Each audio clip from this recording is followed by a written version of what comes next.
നമസ്കാരം. മിനിയാസ് ഫീഡിലേക്ക് എല്ലാവർക്കും സ്വാഗതം. എന്നത്തെയും പോലെ ഇന്നും എല്ലാവർക്കും വളരെയധികം ഉപകാരപ്പെടുന്ന കുറച്ച് ടിപ്സുകളൊക്കെ കളക്ട് ചെയ്തിട്ടാണ് എത്തിയിരിക്കുന്നത്. അതുകൊണ്ട് തന്നെ എല്ലാവരും വീഡിയോ ഒന്ന് സ്കിപ്പ് ചെയ്യാതെ മുഴുവനായിട്ട് കാണാനായിട്ട് ശ്രമിക്കുക. നമ്മുടെ നിത്യജീവിതത്തിൽ നമ്മൾ ഒത്തിരി പ്രയാസപ്പെട്ട് ബുദ്ധിമുട്ടി ഒരുപാട് സമയമെടുത്ത് ചെയ്യുന്ന പല കാര്യങ്ങളും നമുക്ക് ചില ടിപ്സുകളൊക്കെ ഉപയോഗിക്കുകയാണെങ്കിൽ സിമ്പിളായിട്ടും ഈസി ആയിട്ടും ചെയ്യാൻ വേണ്ടിയിട്ട് പറ്റും കേട്ടോ. അപ്പം നിങ്ങൾ ആരും വീഡിയോ സ്കിപ്പ് ചെയ്യരുത്. അപ്പോൾ ഇന്നത്തെ ടിപ്സിലേക്ക് നമുക്ക് പോകാം. ടിപ്പ് നമ്പർ 1, ഞാനിവിടെ 2 വെളുത്തുള്ളി എടുത്തിട്ടുണ്ട് ഇന്നത്തെ ആദ്യത്തെ ടിപ്പിന് വേണ്ടിയിട്ട്. അപ്പോൾ നമുക്കറിയാം, വെളുത്തുള്ളി ഭക്ഷണത്തിലൊരു ചേരുവ എന്ന നിലയിലാണ് ഏറെ പ്രാധാന്യമുള്ളത് അല്ലേ. മിക്കവാറും വിഭവങ്ങളിൽ ഉപയോഗിക്കുന്ന ഒന്നാണ് വെളുത്തുള്ളി. അതുപോലെ തന്നെ പാചകത്തിന് മാത്രമല്ല, ഇത് നല്ലൊരു മരുന്ന് കൂടിയാണെന്ന് നമ്മളിൽ എത്ര പേർക്ക് അറിയാം.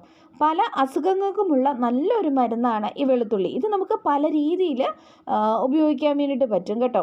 ഈ വെളുത്തുള്ളി നമ്മൾ കിടക്കുന്നതിന് മുന്നേ ആയിട്ട് ഇതുപോലെ ഒരു അല്ലി എടുത്തിട്ട് ചെവിയിൽ വെക്കുന്നത്, അതായത് ഇതുപോലെ വെളുത്തുള്ളി ഈ സൈഡിൽ ചെവിയുടെ ഈ ഒരു ഭാഗത്തായിട്ട് ഇതുപോലൊന്ന് വെച്ച് കൊടുക്കുക. അപ്പോൾ നമ്മൾ ഇങ്ങനെ വെക്കുമ്പം ഉള്ളിലേക്ക് കയറി പോകാതിരിക്കാൻ വേണ്ടിയിട്ട് വളരെയധികം ശ്രദ്ധിക്കണം.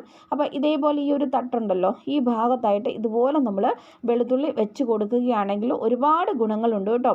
ഒന്ന്, ചുമ, കോൾഡ് പോലുള്ള പ്രശ്നങ്ങൾ രാത്രി ഉണ്ടെങ്കിൽ നമ്മൾ ഉറങ്ങാൻ വേണ്ടിയിട്ടേ പറ്റത്തില്ലല്ലോ. അപ്പം അതിനുള്ളൊരു പ്രതിവിധിയാണ് വെളുത്തുള്ളി ഉറങ്ങുന്നതിന് മുമ്പ് ഇതുപോലൊന്ന് ചെവിയിൽ വെച്ച് കൊടുക്കുകയാണെങ്കിൽ ശരീരത്തിൻ്റെ രോഗപ്രതിരോധ ശേഷി വർദ്ധിപ്പിക്കും. അങ്ങനെ നമുക്ക് ചുമയും കോൾഡും ഒക്കെ പെട്ടെന്ന് തന്നെ പോകുന്നതായിരിക്കും. അതുപോലെ തന്നെ കിടക്കുന്നതിന് മുമ്പ് നമ്മൾ ചെവിയിൽ ഇതുപോലെ വെളുത്തുള്ളി വെക്കുകയാണെങ്കിൽ ചെവി വേദനയ്ക്കുള്ള നല്ലൊരു പരിഹാരമാണ്. ചെവിയിൽ അണുബാധയൊക്കെ ഉണ്ടെങ്കിൽ അതൊക്കെ മാറാൻ വേണ്ടിയിട്ട് നമ്മളെ സഹായിക്കും. ഇതേ രീതിയിൽ നമ്മൾ വെക്കുകയാണെങ്കിൽ ഒരു 15 മിനിറ്റിനുള്ളിൽ തന്നെ ചെവി വേദന മാറും. അതുപോലെ തന്നെ ഒരു 48 മണിക്കൂറിന് ഉള്ളിൽ ചെവിയുടെ അണുബാധയ്ക്കൊക്കെ നല്ല ഒരു മാറ്റം തന്നെ ഉണ്ടാകും. അപ്പം നിങ്ങൾ ഇതുപോലെ ഒന്ന് ട്രൈ ചെയ്തിട്ട് നോക്കണേ. ഫ്രഷ് ആയിട്ടുള്ള ഒരു വെളുത്തുള്ളി അല്ലി എടുത്തിട്ട് ചെറിയൊരു ടിഷ്യൂ പേപ്പറിൽ പൊതിഞ്ഞിട്ടും വേണമെങ്കിൽ നിങ്ങൾ ഇതുപോലെ ചെവിയുടെ ഈ ഒരു തട്ടിൻ്റെ ഭാഗത്ത് വെച്ച് കൊടുക്കുക. അപ്പോൾ ഇങ്ങനെ വെക്കുമ്പോൾ തന്നെ നമ്മൾ രാത്രിയിൽ വെക്കാനായിട്ട് നോക്കുക കേട്ടോ. നമ്മൾ ഉറങ്ങാൻ പോകുന്നതിന് മുന്നായിട്ട് വെക്കുക. കുറച്ച് വലിപ്പമുള്ള വെളുത്തുള്ളി വെക്കുകയാണെങ്കിൽ ഉള്ളിലേക്ക് കയറി പോകാതെ ഇരിക്കും. ആ ഒരു കാര്യം നിങ്ങൾ പ്രത്യേകം ശ്രദ്ധിക്കണം. ഇനി അടുത്ത ടിപ്പ് നമ്പർ 2, ഞാനിവിടെ കുറച്ച് വാളൻ പുളിയുടെ ഇലയാണ് എടുത്തിരിക്കുന്നത്. അപ്പം നമ്മുടെ തൊടിയിലുള്ള പല സസ്യങ്ങളും മരങ്ങളും ഇലകളും വേരുകളും തൊലിയും എല്ലാം തന്നെ പലപ്പോഴും പല രോഗങ്ങൾക്കുമുള്ള പരിഹാരമായിട്ട് പ്രവർത്തിക്കുന്നുണ്ട്. പക്ഷെ നമുക്ക് പലതിനെക്കുറിച്ച് ഒന്നും അറിയത്തില്ല എന്ന് സാരം. മെഡിക്കൽ സയൻസ് വികസിക്കാത്ത കാലഘട്ടങ്ങളിൽ ഇത്തരം വഴികളായിരുന്നു നമ്മുടെ പൂർവികരൊക്കെ രോഗശമനികളായിട്ട് ഉപയോഗിച്ചിരുന്നത്. അത് ആരോഗ്യം നൽകാനും പല അസുഖങ്ങൾക്കുള്ള പരിഹാരമായിട്ടൊക്കെ പല വഴിയിൽ പല രീതിക്കാണ് അത് ഉപയോഗിച്ചിരുന്നത്. ഇപ്പം ഞാൻ ഇങ്ങനെ ഒരു പിടിയോളം പുളിയില എടുത്തിട്ട് ഇതുപോലൊരു കലത്തിലോട്ടൊന്ന് ഇട്ട് കൊടുക്കുന്നുണ്ട്. എന്നിട്ട് ആവശ്യത്തിന് വെള്ളം ഒഴിച്ചു കൊടുക്കുന്നുണ്ട് കേട്ടോ. അപ്പോൾ ഏകദേശം ഒരു ലിറ്ററോളം വെള്ളം ഞാനിപ്പോൾ ഒഴിച്ചു കൊടുക്കുന്നുണ്ട്. പുളിയില നന്നായിട്ട് വൃത്തിയാക്കണം കേട്ടോ. കഴുകിയെടുത്താൽ അത്രയും നല്ലത്. അപ്പോൾ ഇനി നമ്മൾ ഇതൊന്ന് തിളപ്പിച്ചെടുക്കാൻ വേണ്ടിയിട്ട് പോവുകയാണ്. അപ്പോൾ ഞാനത് ഗ്യാസ് സ്റ്റോപ്പിലേക്ക് വെച്ചൊന്ന് തിളപ്പിച്ചു. ഈ പുളി വെള്ളത്തിന് ഒരുപാട് ആരോഗ്യ ഗുണങ്ങളുണ്ട്. ഇത് നമുക്ക് പല രീതിക്ക് ഉപയോഗിക്കാവുന്നതാണ്. ഇന്ന് പലർക്കും ജീവിതശൈലി രോഗങ്ങളുണ്ടല്ലോ. അപ്പോൾ അതിനൊരു പരിഹാരമായിട്ട് നല്ല ഒന്നാന്തരം ആൻറ്റി ഓക്സിഡൻ്റ് ആണ് ഈ പുളിയില വെള്ളം. അപ്പോൾ ഈ പുളിയില വെള്ളം നമ്മുടെ ശരീരത്തിലെ ലിവർ, കിഡ്നി എന്നിവയുടെയൊക്കെ ആരോഗ്യത്തിന് ഒരുപാട് ഗുണം ചെയ്യുന്ന ഒന്നാണ്. ഈ വെള്ളം കോൾഡിനും തൊണ്ടവേദനയ്ക്കും ചുമയ്ക്കും ഒക്കെ നല്ലതാണ്. അപ്പോൾ ഈ വെള്ളത്തിലോട്ട് അല്പം ഉപ്പും കൂടി ഇട്ട് തുളസിയിലുണ്ടെങ്കിൽ തുളസിയിലൊക്കെ ഇടുന്നത് ഒത്തിരി നല്ലതാണ്. എന്നിട്ട് ഇത് ഇളം ചൂടോട് കൂടി കുടിക്കുന്നത് തൊണ്ടവേദനയും ചുമയൊക്കെ ശമിക്കും കേട്ടോ. അതുപോലെ തന്നെ പനിക്കും നല്ലൊരു മരുന്നാണിത്. അതുപോലെ തന്നെ ആർത്തവ സമയത്തുണ്ടാകുന്ന വയറുവേദനയ്ക്കൊക്കെ ഒത്തിരി നല്ലതാണിത്. അതുപോലെ തന്നെ നമുക്ക് ശരീരത്തിന് എവിടെയെങ്കിലും വേദന ഉണ്ടെങ്കിൽ ഇത് വെച്ചിട്ട് ഈ ഉപ്പും കൂടി ഇട്ടിട്ട് വേണം അങ്ങനെ ചെയ്യാനായിട്ട്. എന്നിട്ട് ആവി പിടിക്കുക, അല്ലെങ്കിൽ കുളിക്കുന്ന സമയത്ത് ഈ പുളിയിലയൊക്കെ ഇട്ടിട്ട് ദേഹമൊക്കെ തേച്ച് കുളിക്കുകയാണെങ്കിൽ തന്നെ ശരീരത്തിന് നല്ല ഒരു ഉന്മേഷം ലഭിക്കും. വാദസംബന്ധമായിട്ടുള്ള എല്ലാ അസ്വസ്ഥതകൾക്കുമുള്ള നല്ലൊരു പരിഹാരം കൂടിയാണിത് കേട്ടോ. പുളിയിലയുടെ ഗുണങ്ങളൊന്നും തീരത്തില്ല എത്ര പറഞ്ഞാലും. പ്രമേഹത്തിനുള്ള നല്ലൊരു മരുന്നാണ് പുളിയില ഇട്ട് തിളപ്പിച്ച വെള്ളം. ഇത് വെറും വയറ്റിൽ വേണം കുടിക്കാൻ വേണ്ടിയിട്ട്. ഒരു പിടി പുളിയില അല്പം വെള്ളത്തിലിട്ട് കുറഞ്ഞ തീയിൽ നല്ലപോലെ തിളപ്പിച്ച് വാങ്ങിയിട്ട് കുടിക്കാം കേട്ടോ. അല്ലെങ്കിൽ ഉണ്ടല്ലോ, വേറൊരു കാര്യം ചെയ്യാനുണ്ട്. തലേന്ന് രാത്രി തന്നെ ഒരു പിടി പുളിയില നല്ലപോലെ കഴുകിയിട്ട് വൃത്തിയാക്കി വെള്ളത്തിൽ, സാധാ പച്ചവെള്ളത്തിൽ ഇട്ട് വെച്ചിട്ട് രാവിലെ വെറും വയറ്റിൽ കുടിക്കാം കേട്ടോ. പ്രമേഹത്തിന് യാതൊരു പാർശ്വഫലവും നൽകാത്ത ഒരു നല്ല ഒരു മരുന്നാണ്. നമ്മുടെ തടിയും വയറും ഒക്കെ കുറയ്ക്കാൻ വേണ്ടിയിട്ടും ഒക്കെ ഒത്തിരി നല്ലതാണ്. ഇതിലെ ടാനിൻ എന്ന ഘടകമാണ് ഈ നമ്മൾ ഇതിന് സഹായിക്കുന്നത്. അതായത് ഈ വയറ് കുറയാൻ കുറയാനും തടി കുറയാനും ഒക്കെ. ഇതിനകത്ത് ആൻറ്റി ഓക്സിഡൻറ്റുകൾ ശരീരത്തിലെ കൊഴുപ്പ് നീക്കം ചെയ്യാൻ വേണ്ടിയിട്ട് സഹായിക്കും. അതുപോലെ BP-ക്കുള്ള നല്ലൊരു മരുന്നാണ്. ശരീരത്തിലെ കൊഴുപ്പ് നീക്കുന്നതിനാൽ ഫാറ്റി ലിവർ പോലുള്ള എല്ലാ പ്രശ്നങ്ങൾക്കും ഉള്ള നല്ലൊരു പരിഹാരമാണിത്. അപ്പോൾ എല്ലാവരും ഇതുപോലൊന്ന് ചെയ്ത് നോക്കാനായിട്ട് മറക്കല്ലേ. ഇനി അടുത്ത ടിപ്പിലേക്ക് പോകാം. Tip number 3. ഇതുപോലൊരു പരന്ന പാത്രം എടുത്തിട്ടുണ്ട് ഞാൻ. എന്നിട്ട് ഇതിലേക്ക് ഒരു ടിഷ്യൂ പേപ്പർ ഇതുപോലൊന്ന് വെച്ച് കൊടുക്കുന്നുണ്ട്. അതിനുശേഷം ഇതുപോലെ കുറച്ച് കാപ്പിപ്പൊടി ആ ടിഷ്യൂ പേപ്പറിൻ്റെ മുകളിലേക്കൊന്ന് സ്പ്രെഡ് ചെയ്ത് ഇട്ട് കൊടുക്കുന്നുണ്ട്. ഒന്ന് നല്ലപോലെ എല്ലായിടത്തും ഒന്ന് ആകത്തക്ക രീതിയിലൊന്ന് നിരത്തി ഒന്ന് വെച്ച് കൊടുക്കാം കേട്ടോ. പിന്നെ നമുക്ക് ഇനി ഇതിലോട്ട് വേണ്ടത് കർപ്പൂരമാണ്. അപ്പം ഞാനിത് ഒരു കർപ്പൂരം ടാബ്ലറ്റ് എടുത്തിട്ട് രണ്ടായിട്ടൊന്ന് ഒടിച്ചെടുക്കുന്നുണ്ട്. എന്നിട്ട് അതിൻ്റെ ഒരു പകുതി ഇതിലേക്ക് ഇതുപോലൊന്ന് വിതറി കൊടുക്കുന്നുണ്ട് കേട്ടോ. ഒന്ന് പൊട്ടിച്ചൊന്ന് പ്രസ് ചെയ്താൽ മതി, അതിങ്ങനെ പൊടി പോലെ അങ്ങ് വീണോളും. എല്ലായിടത്തും ഇതുപോലെ സ്പ്രെഡ് ചെയ്തിട്ട് ഇട്ട് കൊടുക്കുക. ഇനി വേറൊരു ടിഷ്യൂ പേപ്പറും കൂടെ എടുത്തിട്ട് അത് ഇതുപോലൊന്ന് മൂടി വെച്ച് കൊടുക്കുക. അതിനുശേഷം ഇനി വീണ്ടും കുറച്ച് കാപ്പിപ്പൊടി ഇതിൻ്റെ മുകളിലേക്ക്, ഒത്തിരി ഒന്നും വേണ്ട കേട്ടോ. ഞാനിപ്പോൾ വീഡിയോയ്ക്ക് വേണ്ടിയിട്ട് ഇത്രയും ഇങ്ങനെ ഒന്ന് എടുത്തതേ ഉള്ളൂ. നിങ്ങൾ എടുക്കുമ്പോൾ ഇത്ര ഒന്നും എടുക്കേണ്ട കാര്യമില്ല, കുറച്ച് കാപ്പിപ്പൊടി മതി. എന്നിട്ട് വീണ്ടും ബാക്കിയുള്ള ആ ഒരു കർപ്പൂരം കൂടെ ഞാൻ ഇതുപോലെ ഒന്ന് പൊടിച്ച് ഒന്ന് ഇട്ട് കൊടുക്കുന്നുണ്ട്.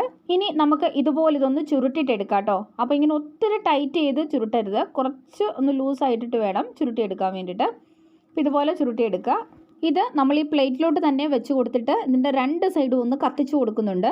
അപ്പോൾ ഇതുപോലെ കത്തിച്ച് കൊടുക്കുമ്പം തീ ഒന്ന് പിടിച്ച് കിട്ടാൻ വേണ്ടിയിട്ട് വേണമെങ്കിൽ അല്പം കർപ്പൂരം രണ്ട് സൈഡിലും ഇതുപോലെ ഒന്ന് തൂവി കൊടുത്താൽ നല്ലപോലെ പെട്ടെന്ന് തന്നെ തീ ഒന്ന് ആയി കിട്ടും. അതിനുശേഷം നമുക്ക് ആ ഒരു തീ ഊതിക്കെടുത്താം. അപ്പോൾ ഇതുപോലെ ഇങ്ങനെ അങ്ങ് പുകഞ്ഞു വരും. ഇനി ഇത് എന്തിനാണെന്ന് പറയാം. ഇത് കത്തുമ്പോഴുണ്ടാകുന്ന ഈ ഒരു പുകയ്ക്ക് കോഫി പൗഡറിൻ്റെയും കർപ്പൂരത്തിൻ്റെയും നല്ലൊരു സ്മെല്ലാണ്. അപ്പോൾ ഈ സ്മെല്ല് നമ്മുടെ വീട്ടിലെ കൊതുകുകൾക്ക് ഒട്ടും ഇഷ്ടപ്പെടത്തില്ല. സന്ധ്യയാകുന്ന സമയത്താണല്ലോ കൊതുകുകളുടെ ശല്യം ഏറ്റവും കൂടുതൽ രൂക്ഷമാകുന്നത്, പ്രത്യേകിച്ച് മഴക്കാലത്ത്. അപ്പം നമുക്ക് സന്ധ്യയാകുന്ന സമയത്ത് ഇതുപോലൊന്ന് റെഡിയാക്കി നമ്മുടെ റൂമുകളിൽ കൂടെ ഒക്കെ ഇതുപോലൊന്ന് ഇതിൻ്റെ ആ ഒരു പുകയൊന്ന് കൊണ്ടുപോവുകയാണെങ്കിൽ വീടിൻ്റെ ഉള്ളിലുള്ള കൊതുകുകളെല്ലാം തന്നെ പെട്ടെന്ന് തന്നെ പുറത്തേക്ക് പോകുന്നതായിരിക്കും. ഇതിൻ്റെ ആ ഒരു സ്മെല്ല് കൊതുകുകൾക്ക് ഒട്ടും പിടിക്കത്തില്ല. അപ്പോൾ സന്ധ്യയാകുന്ന സമയത്ത് ഇതുപോലൊന്ന് റെഡിയാക്കി ചെയ്യുകയാണെങ്കിൽ നമ്മൾ ഈ കെമിക്കലുകളുടെ ഒന്നും പുറകെ പോകാതെ തന്നെ കൊതുകുകളെ നമ്മുടെ വീട്ടിൽ നിന്നും തുരത്തി ഓടിക്കാൻ വേണ്ടിയിട്ട് പറ്റും. അതുവഴി മലേറിയ പോലുള്ള പല രോഗങ്ങളും നമുക്ക് ഒഴിവാക്കാനും പറ്റും. അപ്പം എല്ലാവരും ഈ മഴക്കാലത്ത് ഇതുപോലൊന്ന് ചെയ്തു നോക്കുക കേട്ടോ. എന്നിട്ട് നിങ്ങളുടെ അഭിപ്രായങ്ങളൊക്കെ അറിയിക്കാനായിട്ട് മറക്കല്ലേ. Tip number 4. ഞാൻ ഈ അരയ്ക്കുന്ന ചമ്മന്തിയാണ് നിങ്ങൾക്ക് എയർ ഹോസ്റ്റസുമാരുടെ സൗന്ദര്യം ഉണ്ടാക്കി തരാൻ പോകുന്നത്. ഞെട്ടണ്ട, എയർ ഹോസ്റ്റസുമാരെ കണ്ടിട്ടില്ലേ? എന്ത് ഭംഗിയാണ് അവരെ കാണാൻ, നല്ല സൗന്ദര്യം അല്ലേ, നല്ല മുഖത്തിനൊക്കെ നല്ല തിളക്കം.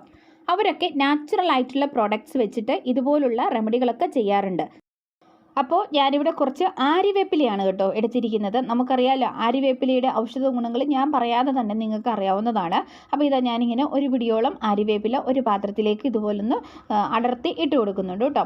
ഇനി നമുക്ക് വേണ്ടത് പച്ചമഞ്ഞളാണ്. അപ്പോൾ പച്ചമഞ്ഞൾ കിട്ടുന്നവർ പച്ചമഞ്ഞൾ തന്നെ എടുക്കുക. എൻ്റെ കയ്യിൽ ഇപ്പോൾ പച്ചമഞ്ഞൾ ഇല്ലാത്തത് കൊണ്ട് ഞാൻ ഓർഗാനിക് ആയിട്ടുള്ള മഞ്ഞൾപ്പൊടിയാണ് ഇവിടെ എടുത്തിരിക്കുന്നത് കേട്ടോ. അപ്പം പച്ചമഞ്ഞളാണ് ഏറ്റവും നല്ലത്. ഇനി നമുക്ക് ഇത് രണ്ടും കൂടെ, ഞാനിപ്പോൾ മഞ്ഞൾപ്പൊടി 1 സ്പൂൺ എടുത്തിട്ടുണ്ട്. ഇത് രണ്ടും കൂടി നമുക്ക് കല്ലിൽ വെച്ചിട്ട് നല്ലതുപോലെ ഒന്ന് അരച്ചിട്ട് എടുക്കണം.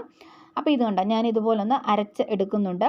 അപ്പം നമ്മൾ ഈ മഞ്ഞളൊക്കെ അരയ്ക്കുമ്പോൾ നമ്മുടെ കയ്യിലൊക്കെ പറ്റാതിരിക്കാൻ വേണ്ടിയിട്ട് ഞാൻ എപ്പോഴും അരകല്ലിൽ മുളകൊക്കെ അരയ്ക്കുന്ന സമയത്ത് ഉപയോഗിക്കാറുള്ളതാണ് കേട്ടോ. ഇതുപോലെ കവുങ്ങിൻ്റെ പാള ചെത്തി ഇതുപോലൊരു ഷേപ്പിൽ ഇങ്ങനെ എടുത്തതാണ്. അപ്പം നമുക്ക് കയ്യിലൊന്നും ആവാതെ കണ്ട് ഇതേപോലെ കല്ലിലൊക്കെ മുളക് അരയ്ക്കുന്ന സമയത്ത് ഇങ്ങനെ തൂത്ത് എടുക്കാൻ വേണ്ടിയിട്ട് പറ്റും കേട്ടോ. അപ്പം നിങ്ങൾ ഇതുപോലെ ഒന്ന് ചെയ്ത് നോക്കണം കേട്ടോ. മഞ്ഞളും ആര്യവേപ്പിലയും കൂടെ ഞാനിപ്പോൾ ഇതുപോലൊന്ന് അരച്ചെടുത്തിട്ടുണ്ട്. അപ്പോൾ ഒരുപാട് വെള്ളമൊന്നും ചേർക്കാതെ ഈ ഒരു രീതിക്ക് വേണം ഇങ്ങനെ നമ്മൾ അരച്ച് എടുക്കാൻ വേണ്ടിയിട്ട്. എന്നിട്ട് നമ്മൾ ചെയ്യേണ്ടത് എന്താണെന്ന് വെച്ച് കഴിഞ്ഞാൽ ഇത് നമ്മുടെ മുഖത്ത് നന്നായിട്ടൊന്ന് അപ്ലൈ ചെയ്തിട്ട് കൊടുക്കുക. കുറച്ച് കട്ടിക്ക് തന്നെ ഇട്ടോ കേട്ടോ.